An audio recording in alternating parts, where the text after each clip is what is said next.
चिरञ्जीवितं वर्धयन्ति। नमो गंगाय मुनयोर्मुनिभ्यश्च नमो नमो गंगाय मुनयोर्मुनिभ्यश्च नमः। ओम शांति शांति शांति।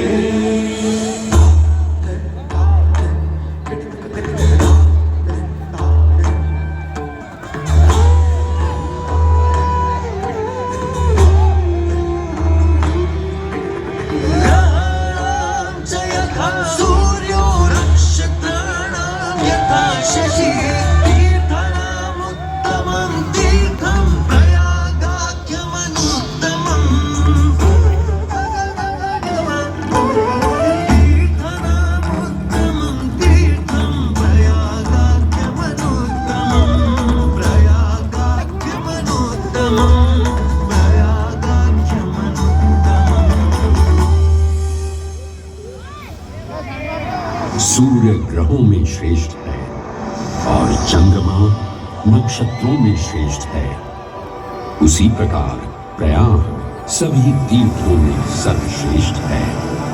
पद्म पुराण में वर्णित ये श्लोक जिस तरह प्रयाग की विशेषता को दर्शाता है, उसी तरह इस पावन क्षेत्र का गुणगान करने वाली अनेक पौराणिक कथाएं, किंवदंतियां एवं कहानियां आज भी जनमानस में प्रचलित है। ऐसी ही एक पौराणिक कथा है जो भगवान ब्रह्मा को प्रयाग से जोड़ती है। मान्यताओं के अनुसार भगवान ब्रह्मा को यज्ञ करने हेतु एक दिव्य स्थान की आवश्यकता थी, जिसके चयन को लेकर वे बड़ी ही दुविधा में थे। अपनी दुविधा के निवारण हेतु भगवान ब्रह्मा नागों के देवता महाराज शेषनाग के यहाँ पहुंचे और उनसे कहा, हे आदिशेष, मैं यज्ञ करने हेतु इस सृष्टि में एक ऐसा स्थान ढूंढ रहा हूं जो दिव्यता और पवित्रता की दृष्टि से सर्वोत्तम हो। क्या आप मुझे ऐसा कोई उपयुक्त स्थान बता सकते हैं जो सभी तीर्थों में सर्वश्रेष्ठ हो? जगत रचयिता को मेरा प्रणाम। भगवान, मैं धन्य हूं कि आपने मुझे इस योग्य समझा। क्यों ना आप स्वयं ही सभी पवित्र स्थानों का मूल्यांकन करें। ऐसा कीजिए, आप तुला के एक पलड़े पर सप्तपुरियों को रखिए और दूसरे पलड़े पर भगवान विष्णु के स्थायी निवास प्रयाग को रखिए, जिसका भार सबसे अधिक आए। मेरे विचार में वही सर्वश्रेष्ठ तीर्थ होगा। इस मूल्यांकन के परिणाम स्वरूप प्रयाग का पलड़ा ही भारी रहा। इस तरह प्रयाग की प्रधानता सिद्ध हुई और तभी से इसे तीर्थों का राजा कहा जाने लगा। आज भी ऐसी मान्यता है कि भगवान ब्रह्मा ने गंगा नदी के पश्चिमी तट पर 10 अश्वमेध यज्ञ संपन्न किए थे। आज उस स्थान को हम दशाश्वमेध घाट के नाम से जानते हैं। भगवान ब्रह्मा के अलावा इंद्रदेव, वरुण देव एवं सोमदेव ने भी प्रयाग क्षेत्र में ही भगवान विष्णु की आराधना करने हेतु यज्ञ किए थे, जिससे उन्हें भी श्री हरि का आशीर्वाद प्राप्त हुआ। प्रयाग शब्द में प्र का अर्थ है प्रकृष्ट और याग का अर्थ होता है यज्ञ। इसीलिए इन दो शब्दों से बना प्रयाग सबसे पवित्र स्थान माना जाता है। प्रयाग ही संसार में एकमात्र ऐसा पावन क्षेत्र है जहाँ 3 पवित्र नदियों का संगम होता है। इस संगम का भी एक अनूठा महत्व है।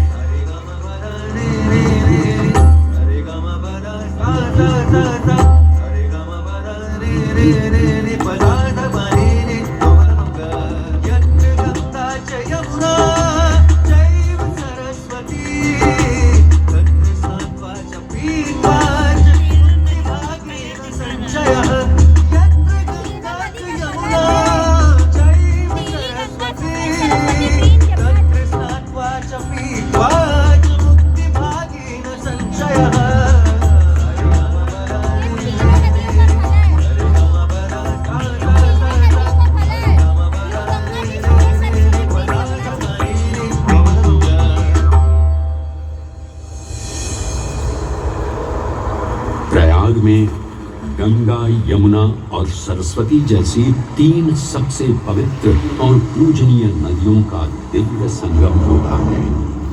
इन नदियों के संगम में स्नान करने एवं संगम का जल ग्रहण करने से मनुष्य मुक्ति का अधिकारी बन जाता है और इसमें किंचित भी संदेह नहीं है।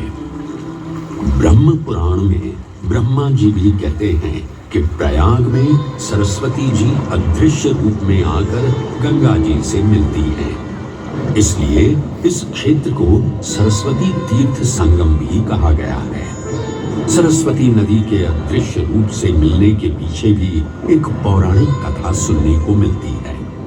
ऐसा माना जाता है कि बद्रीनाथ क्षेत्र की गुफाओं में जब वेद व्यास जी भगवान गणेश को महाभारत की कथा सुना रहे थे, तब उस क्षण सरस्वती जी हिम शिखरों से टकराते हुए अपना मार्ग बनाती हुई बड़ी ही तीव्र गति से बह रही थी। सरस्वती नदी के इस तेज बहाव से उत्पन्न होने वाली तेज ध्वनि वेद व्यास जी का ध्यान भंग कर रही थी। इसलिए महर्षि वेद व्यास जी ने सरस्वती जी से वेग और ध्वनि को कम करने का आग्रह किया, परंतु उनके अनुरोध उपरांत भी जब सरस्वती नदी के वेग एवं ध्वनि में कोई कमी नहीं हुई, तो उन्होंने क्रोधित होकर सरस्वती जी को श्राप दे दिया और कहा कि वे अब धरती के भीतर यानी कि पाताल लोक में प्रवाहित होंगी। तब से ये माना जाता है कि हिम शिखरों से उद्गमित हुई सरस्वती नदी उत्तराखंड के माना गांव से आगे अपनी अदृश्य रूप में प्रवाहित होती है। आगे चलकर यही अदृश्य रूपी मां सरस्वती प्रयागराज में गंगा एवं यमुना नदी से मिलकर त्रिवेणी संगम को पूर्ण करती है। ये प्रयाग नदी पवित्रता का उद्गम है, जिसके अंश हमें वेदों एवं पुराणों में भी मिलते हैं, जिनमें वर्णित है सुरों असुरों द्वारा हुआ समुद्र मंथन। अमृत प्राप्ति के लिए सुरों और असुरों ने एकजुट होकर क्षीर सागर का मंथन किया, जिसके संदर्भ में पुराणों में विभिन्न कथाएं देखने को मिलती हैं। उन्हीं कथाओं में एक कथा महर्षि दुर्वासा और इंद्रदेव से संबंधित है। इस कथा के अनुसार ऋषि दुर्वासा ने इंद्रदेव से प्रसन्न हो उन्हें पारिजात पुष्पों की एक दिव्य माला भेंट की, जिसे इंद्रदेव ने साधारण पुष्पों की माला समझ स्वयं धारण न कर उसे अपने वाहक गजराज ऐरावत के मस्तक पर रख दिया। पल भर में गजराज ने वो माला धरा पर गिरा उसे अपने पैरों तले रौंद दिया। ऋषि दुर्वासा से ये अपमान सहन न हुआ और उसी क्षण क्रोधित हो उन्होंने इंद्रदेव को श्राप दे दिया। हे अहंकारी इंद्र, तेरा इतना दुस्साहस कि तूने मेरा अपमान किया। जिस वैभव एवं शौर्य पर तू इतरा रहा है, क्षण भर में ही तेरा ये वैभव, प्रतिष्ठा, शक्तियां सब नष्ट हो जाएंगी। अत्रि पुत्र दुर्वासा समस्त देवगणों को क्षीण होने का श्राप देता हूं।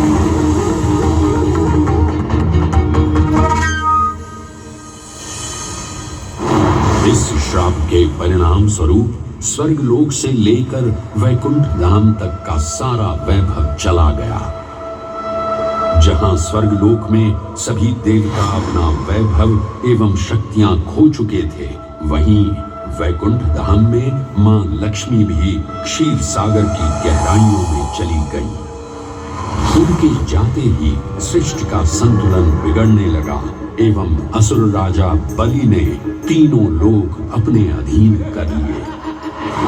ये सब देखकर सभी देवतागण अपने श्राप के निवारण हेतु भगवान विष्णु की शरण में जा पहुंचे और कहने लगे, हे पालनहार, हे स्वामी, अब आप ही हमें इस श्राप से मुक्त होने का मार्ग बता सकते हैं, अन्यथा हम अपनी शक्तियों से सदैव वंचित ही रहेंगे और युद्ध में कभी भी असुरों का सामना नहीं कर पाएंगे। ये कितना छोटा सा ड्रोन है। हे देवराज, ऋषि दुर्वासा के श्राप से सभी देवतागण जीवन मृत्यु के काल चक्र में बंध चुके हैं। इस काल चक्र एवं श्राप से मुक्त होने के लिए अब केवल एक ही मार्ग शेष है और वो है समुद्र मंथन। इस समुद्र मंथन से निकलने वाले रत्न ही आपके खोए हुए यश, वैभव और कीर्ति को पुनः स्थापित करेंगे। परंतु आपको इस मंथन के लिए असुरों के बल की भी आवश्यकता होगी, क्योंकि उनके बिना यह समुद्र मंथन संभव नहीं है। जैसी आपकी आज्ञा प्रभु। हम असुरों के साथ समुद्र मंथन करने के लिए तैयार हैं। देवताओं और असुरों ने एक मत होकर क्षीर सागर का मंथन करना स्वीकार किया। जहां मंदार पर्वत मथनी के रूप में आए तो वहीं वासुकी नाग को नेति की भूमिका मिली। भगवान विष्णु ने स्वयं कूर्म अवतार धारण कर मंदार पर्वत को उसका आधार प्रदान किया। क्षीर सागर को मथना शुरू किया गया और 14 रत्नों में सबसे पहले हलाहल विष उत्पन्न हुआ। उस विष के प्रभाव को कोई भी देवता या असुर सहन करने में समर्थ नहीं थे। इस कालकूट विष से सृष्टि का विनाश हो सकता था। इसीलिए इस आपदा से बचाने स्वयं देवों के देव महादेव प्रकट हुए और उन्होंने इस विष का पान किया। ये सब देख मां पार्वती ने विष को भगवान शिव के कंठ तक ही रोक दिया। इस कालकूट विष के प्रभाव से महादेव का कंठ नीला पड़ गया और तभी से उन्हें नीलकंठ के नाम से भी जाना जाने लगा।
हलाहल के पश्चात समुद्र की गहराइयों से मां लक्ष्मी का आगमन हुआ, जिन्हें भगवान विष्णु ने वरण करके अपनी अर्धांगिनी बना लिया।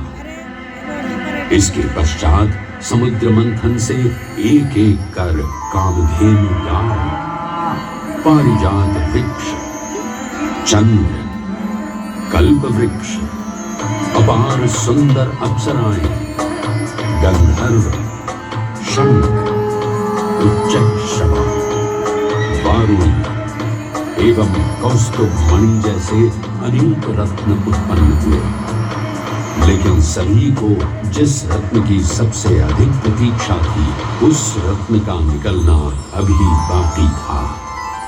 अंततः आयुर्वेद के देव धन्वंतरी अपने हाथ में अमृत कुंभ लिए प्रकट हुए। अमृत कुंभ पाने की लालसा में सुरों और असुरों के मध्य एक घमासान युद्ध आरंभ हो गया। इसी युद्ध के दौरान स्वरभानु नाम का एक असुर अमृत कुंभ को अपने अधीन कर पाताल लोक की ओर चल दिया। तब अमृत कलश को वापस पाने हेतु देवतागण अपने आराध्य भगवान विष्णु का स्मरण करने लगे। तदोपरांत भगवान विष्णु एक सुंदर अप्सरा मोहिनी का रूप धारण कर पाताल लोक पहुंचे, जिसे देख सभी असुर सम्मोहित होने लगे।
ये सुंदर अप्सरा कौन है? ये कहां से आई है? इसने तो मेरा मन ही मोह लिया। इसे तो मैं ही लेकर रहूंगा। इस सुंदर अप्सरा ने तो हम सबको सम्मोहित कर लिया है। हे सुंदरी, तुम कौन हो और यहाँ क्यों आई हो? हे असुरराज, मैं मोहिनी हूँ और आप ये समझ लीजिए कि मैं आप ही की सहायता हेतु यहाँ पर आई हूँ। हमारी सहायता हेतु? परंतु वो कैसे सुंदरी? मैं आपको ये ज्ञात कराने आई हूँ कि अमृत की असली शक्ति और गुण तो कलश के तल में विद्यमान है, जबकि ऊपर तो केवल जल मात्र है, जिसके ग्रहण करने से ज्यादा कोई लाभ न होगा। आप सभी इस अमृत को देवताओं के साथ बांट लीजिए। आखिर आप सभी ऋषि कश्यप के ही तो पुत्र हैं। देवताओं के साथ अमृत बांटने से एक तो आपका वैभव बढ़ेगा और दूसरा जो अमृत का फलदायक भाग है उसे आप ही ग्रहण कर सकेंगे। हे मनमोहिनी, तुम सत्य ही कह रही हो, परंतु अगर हमने ये अमृत कलश देवताओं को दे दिया तो क्या पता वे सारा अमृत स्वयं ही ग्रहण कर लें और हम सभी असुर इससे वंचित ही रह जाएं। आप निश्चिंत रहिए, ऐसा कदापि नहीं होगा। मैं स्वयं ही सभी सुरों और असुरों को अमृत पान करवाऊंगी और साथ ही साथ ये सुनिश्चित भी करूंगी कि अमृत का फलदायक भाग आप सभी को ही प्राप्त हो। बस फिर क्या था, भगवान विष्णु की अपरंपार लीला आरंभ हुई। जहां एक ओर सभी देवतागण विराजे तो वहीं दूसरी ओर सभी असुर। मोहिनी रूप धारण भगवान विष्णु एक एक कर सभी देवताओं को अमृत पान करवाने लगे, जिससे वे पुनः अपनी शक्तियां प्राप्त कर सके। परंतु स्वरभानु नाम का असुर जल्द ही भगवान विष्णु की ये चालाकी भांप गया और चुपचाप देवता वेश धारण कर उन्हीं के बीच में जाकर विराजमान हो गया। तब जैसे ही मोहिनी स्वरभानु को अमृतपान कराने हेतु अग्रसर हुई, ठीक उसी क्षण सूर्य एवं चंद्रमा स्वरभानु का असली रूप पहचान गए।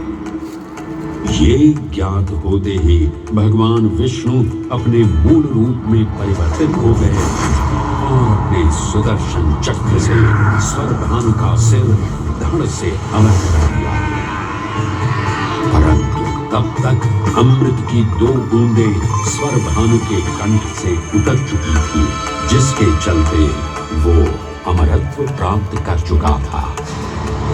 इस तरह स्वरभानु के कटे हुए सिर के भाग को राहु का नाम मिला और धड़ को केतु के नाम से जाना जाने लगा। माना जाता है कि प्रतिशोध की ज्वाला में ज्वलित राहु एवं केतु सूर्य एवं चंद्रमा पर ग्रहण लगाते हैं। इस प्रकार सूर्य और चंद्र पर ग्रहण लगना राहु और केतु का प्रतिशोध माना जाता है। भगवान विष्णु की ये लीला देख सभी असुर अचंभित हो उठे। इससे पहले कि वे कोई प्रतिक्रिया दे पाते, भगवान विष्णु के वाहन पक्षीराज गरुड़ ने शीघ्रता से अमृत कलश को उठा लिया और अपने साथ लेकर स्वर्गलोक की ओर उड़ चले। कहते हैं पक्षीराज की इस यात्रा के दौरान पृथ्वी पर 4 जगह अमृत की कुछ बूंदें छलक कर गिर पड़ी थी और इन बूंदों से उन नगरों की नदियों के पानी में अमृत जैसे गुण आ गए थे।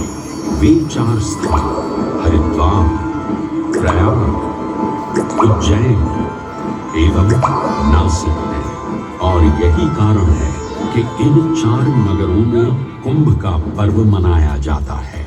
ऐसी भी मान्यता है कि एक दिव्य दिवस एक सांसारिक वर्ष के बराबर होता है और पक्षीराज गरुड़ की यात्रा में 12 दिन लगे थे। इसीलिए हर 12वें वर्ष में कुंभ पर्व मनाया जाता है।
ग्रहों के अनूठे संरेखण से सुनिश्चित होता ये कुंभ महापर्व प्रयाग की भूमि पर उसी नक्षत्र में आयोजित होता है जिस नक्षत्र में यहाँ अमृत की बूंदें गिरी थी। गणनाओं के अनुसार जब बृहस्पति वृषभ राशि में और सूर्य चंद्रमा मकर राशि चक्र में प्रवेश करते हैं तब प्रयागराज में कुंभ पर्व आयोजित किया जाता है। सनातन धर्म की प्राचीनतम धरोहर माना जाने वाला ये कुंभ पर्व भारत ही नहीं बल्कि विश्व भर से आए करोड़ों श्रद्धालुओं का स्वागत करता है। कुंभ पर्व केवल एक पर्व ही नहीं बल्कि एक तीर्थ का अवसर भी है जहां लाखों करोड़ों श्रद्धालु कल्पवास के नियमों का पालन करते हैं।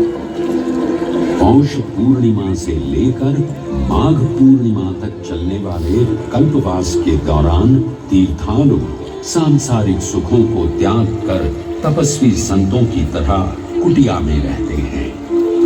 उनकी दिनचर्या ब्रह्म मुहूर्त में गंगा स्नान से शुरू हो संध्या वंदना और भजन कीर्तन जैसे आध्यात्मिक कार्यों के साथ रात्रि तक समाप्त होती है। श्रद्धालु दिन में केवल एक ही बार भोजन ग्रहण कर मानसिक रूप से धैर्य, अहिंसा और भक्ति भाव में लिप्त रहते हैं। ऐसी मान्यता है कि जो कल्पवासी मोक्ष की अभिलाषा लिए कुंभ पर्व में कल्पवास के नियमों का पालन करते हैं उन्हें मोक्ष अवश्य ही प्राप्त होता है। पारंपरिक रूप से इस आध्यात्मिक पर्व की औपचारिक शुरुआत का श्रेय 8वीं शताब्दी के हिंदू दार्शनिक और संत आदि शंकराचार्य को दिया जाता है। उन्होंने न केवल 4 पवित्र मठों पुरी, श्रृंगेरी, द्वारका और बद्रीनाथ की स्थापना की थी, बल्कि सन्यासी परंपरा को जीवित रखने हेतु 10 नाम सन्यासी व्यवस्था का गठन भी किया था, जिसके अंतर्गत निर्वाणी, अटल, निरंजनी, आनंद, जूना, आवाहन और अग्निसात नामक 7 अखाड़े निर्मित हुए। आदि शंकराचार्य का उद्देश्य शास्त्रों के ज्ञान को आपस में साझा कर सनातन धर्म के दार्शनिक आधारों को सुदृढ़ और परिपक्व करना था। अतः धर्म की सभी शाखाओं को संगठित रखने हेतु आदि शंकराचार्य ने प्रयाग की भूमि पर कुंभ पर्व को पुनः आयोजित किया। आज के इस दौर में कुंभ पर्व की महत्ता का अनुमान इसी बात से लगाया जा सकता है कि यूनेस्को द्वारा मानवता की अमूर्त सांस्कृतिक विरासत की प्रतिनिधि सूची में इस पर्व को शामिल किया गया है।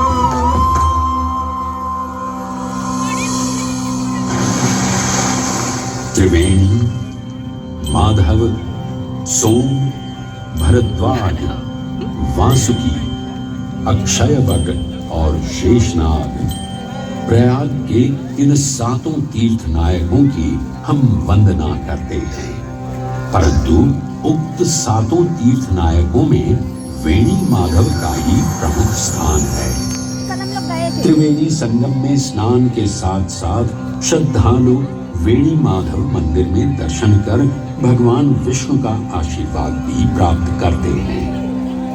मान्यताओं के अनुसार वेणी माधव इलाहाबाद किले के परिसर में स्थित पातालपुरी मंदिर में एक पवित्र अक्षयवट वृक्ष के पत्तों पर एक बालक के रूप में विश्राम करते हैं। पौराणिक कथाओं के अनुसार अक्षयवट एक शाश्वत वृक्ष है जो भगवान विष्णु का स्थायी निवास है, जहां से वे सृष्टि का पुनः निर्माण करते हैं। त्रेता युग में भी अक्षयवट वृक्ष का उल्लेख देखने को मिलता है। कहा जाता है कि भगवान श्री राम, माता सीता एवं अनुज लक्ष्मण अपने वनवास काल में इस स्थान पर आए थे। वैसे तो भगवान श्री राम का वनवास प्रयाग में श्रृंगी ऋषि को समर्पित श्रृंगवेरपुर धाम से आरंभ होता है। ये वही स्थान है जहां निषाद राज गुह ने भगवान श्री राम, माता सीता और अनुज लक्ष्मण को गंगा पार जाने के लिए सहायता प्रदान की थी। श्रृंगवेरपुर से प्रभु श्री राम ऋषि भरद्वाज के आश्रम पहुंचे थे। भरद्वाज मुनि बसहि प्रयागा, गोस्वामी तुलसीदास जी ने रामचरितमानस में ऋषि भरद्वाज का निवास स्थान प्रयागराज ही बताया है। ऋषि भरद्वाज से त्रिवेणी संगम की महिमा सुन प्रभु श्री राम, माता सीता और अनुज लक्ष्मण त्रिवेणी संगम में स्नान कर तीनों नदियों का आशीर्वाद प्राप्त करते हैं। इसी कड़ी में एक प्रचलित कथा के अनुसार संगम तट पर ही माता सीता ने प्रभु श्री राम से महादेव और परम शक्ति मां पार्वती की आराधना करने की अपनी मनोकामना को व्यक्त किया था, जिसके उपरांत प्रभु श्री राम ने यमुना तट पर भगवान भोलेनाथ और मां पार्वती को समर्पित एक मंदिर का निर्माण करवाया था, जिसे आज हम मणिकामेश्वर मंदिर के नाम से भी जानते हैं। त्रेता युग में स्वयं प्रभु श्री राम ने माता सीता के साथ इसी मंदिर में भगवान शिव एवं मां पार्वती की पूजा अर्चना कर उनसे आशीर्वाद प्राप्त किया था। महादेव के इस प्राचीन मंदिर से अगर थोड़ा आगे चले तो उन्हीं के अंशावतार पवन पुत्र हनुमान जी का मंदिर भी विद्यमान है।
अनूठा मंदिर है जहां हनुमान जी लेटे हुए दिखाई देते हैं। प्रचलित कथाओं की माने तो हनुमान जी के आदेशानुसार बाघंबरी बाबा को इस तट पर उत्खनन करते समय हनुमान जी की एक दिव्य मूर्ति प्राप्त हुई थी, जिसके फलस्वरूप आज यहाँ बड़े हनुमान जी का मंदिर विद्यमान है। इस चमत्कार से विस्मयाभिभूत हुए बाबा बाघंबरी ने हनुमान जी की सेवा में अपना जीवन समर्पित कर दिया। आज भी इस मंदिर की देखरेख का कार्यभार बाघंबरी गद्दी ने ही संभाल रखा है। पुराणों एवं अनेक धार्मिक ग्रंथों में वर्णित प्रयाग क्षेत्र के कौशाम्बी का उल्लेख देखने को मिलता है। कौशाम्बी प्राचीन भारतीय वत्स महाजनपद की राजधानी थी। गौतम बुद्ध ने अपने तपस्वी जीवन के 6ठे और 9वें वर्ष यहीं बिताए और अपने अनुयायियों को कई महत्वपूर्ण धर्मोपदेश भी दिए। बौद्ध धर्म से अगर जैन परंपरा की ओर चले तो ऐसी मान्यताएं आज भी प्रचलित हैं कि प्राचीन तीर्थंकर ऋषभदेव ने भी वत्स देश में ही ज्ञान प्राप्त किया था। इसके अलावा छठे जैन तीर्थंकर पद्म प्रभु का जन्म इक्ष्वाकु वंश में राजा श्रीधर और रानी सुसीमा देवी के घर कौशाम्बी में ही हुआ था। यहाँ तक कि मगध सम्राट अशोक ने भी अपनी शाही देखभाल के लिए इसे अपनी उपराजधानी बनाया था। तथ्यों को टटोलें तो अशोक की लाट आज भी इस क्षेत्र में देखने को मिलती है। धार्मिक विविधता से परिपूर्ण प्रयाग क्षेत्र एक ऐसा अनूठा क्षेत्र है जहां ज्ञान का प्रकाश फैलाने सिख गुरु भी पधारे हैं। प्रयागराज के अहियापुर में स्थित गुरुद्वारा पक्की संगत साहिब इसी की एक बेजोड़ निशानी है। माना जाता है कि श्री गुरु तेग बहादुर जी अपनी यात्रा के दौरान 6 महीने इसी स्थान पर रुके थे। यहाँ वे प्रार्थना और ध्यान करते थे, इसलिए इसे तप स्थान भी कहा गया है। ये कहना गलत नहीं होगा कि त्रिवेणी संगम के तट पर गुरुओं और संतों की शिक्षाओं का अनोखा समावेश है। ये गुरुद्वारा पक्की संगत साहिब इलाहाबाद या इलाहाबाद के नाम से कुछ समय के लिए चर्चित ये प्रयागराज आज भी जीवंत है।